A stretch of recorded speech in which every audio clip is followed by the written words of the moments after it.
আসসালামু আলাইকুম, স্বাগতম জানাচ্ছি নতুন আরো একটি নাস্তার রেসিপি দেখার জন্য। আজকে তৈরি করে দেখাবো পাউরুটি আর আলু দিয়ে ভীষণ মজার মুচমুচে এক নাস্তার রেসিপি। মাত্র 10 মিনিট হাতে নিয়ে নাস্তাটা তৈরি করে নেওয়া যায় আর খেতেও ভীষণ মজার হয়। চলুন তাহলে রেসিপিটি দেখে নেওয়া যাক। প্রথমে আমি এখানে ছোট সাইজের 5টা পাউরুটি নিয়েছি। পাউরুটিগুলোকে আমি ব্লেন্ডারে ভালোভাবে ব্লেন্ড করে নিব। অনেক ক্ষেত্রে দেখা যায় পাউরুটি ঘরে আনলে পাউরুটি থেকে যায়। বাসি পাউরুটি দিয়ে আপনারা খুব সহজেই এই নাস্তাগুলো তৈরি করে নিতে পারেন। পাউরুটির গুঁড়াগুলো আমি একটা বাটিতে প্রথমে নিয়ে নিচ্ছি। তারপর মিডিয়াম সাইজের 2টা আলু খুব ভালোভাবে সিদ্ধ করে নিয়ে ম্যাশ করে দিয়ে দিলাম। এখন দিয়ে দিচ্ছি 1/4 কাপ পরিমাণ চালের গুঁড়া, মিডিয়াম সাইজের একটা পেঁয়াজ কুচি, তারপর 1 টেবিল চামচ পরিমাণ ধনিয়া পাতা কুচি আর 2টা কাঁচামরিচ কুচি দিয়ে দিচ্ছি। সবগুলো চেষ্টা করবেন চিকন করে কাটার জন্য। আধা চা চামচ জিরা গুঁড়া, পরিমাণ মতো লবণ, মরিচের গুঁড়া আধা চা চামচ, ধনিয়ার গুঁড়া আধা চা চামচ, আধা চা চামচ আদা বাটা, আধা চা চামচ জিরা বাটা। সবগুলো উপকরণ আমি একসাথে খুব ভালোভাবে মিশিয়ে নিব।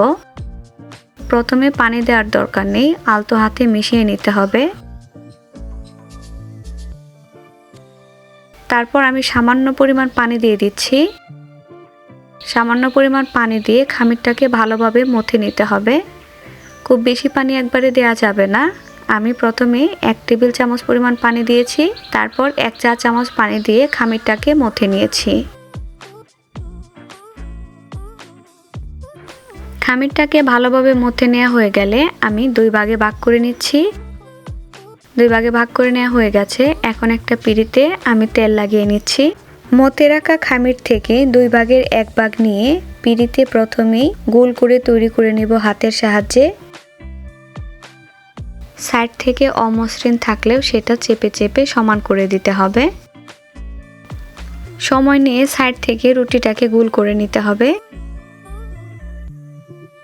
আমি সাইড থেকে সমান করে নিচ্ছি। তারপর একটা চাকু দিয়ে আমি এরকম আড়াআড়ি করে কেটে নিব।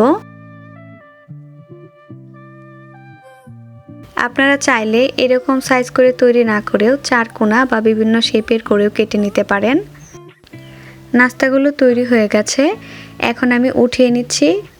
নিচে তেল দিয়ে দেওয়ার কারণে খুব সহজেই নাস্তাগুলো উঠে আসে। সবগুলো নাস্তা আমি একইভাবে তৈরি করে নিব। মিডিয়াম টু হাই হিটের মাঝামাঝি তেলটাকে ভালোভাবে গরম করে নিয়ে নাস্তাগুলোকে দিয়ে দিচ্ছি। নাস্তাগুলো একদম লো আঁচে ভাজলে অনেক শক্ত হয়ে যায়, যেটা খেতে একদমই ভালো লাগে না। চেষ্টা করবেন মিডিয়াম টু হাই হিটের মাঝামাঝি রেখে সবগুলো নাস্তা ভেজে নেওয়ার জন্য। নাস্তাগুলোর এক পাশ ভেজে নেওয়া হয়ে গেছে। 2 মিনিট পর আমি উল্টে পাল্টে 2 পাশেই খুব ভালোভাবে ভেজে নেব। প্রতিটা নাস্তার ব্যাচ হতে 5 মিনিটের মতো সময় লাগে।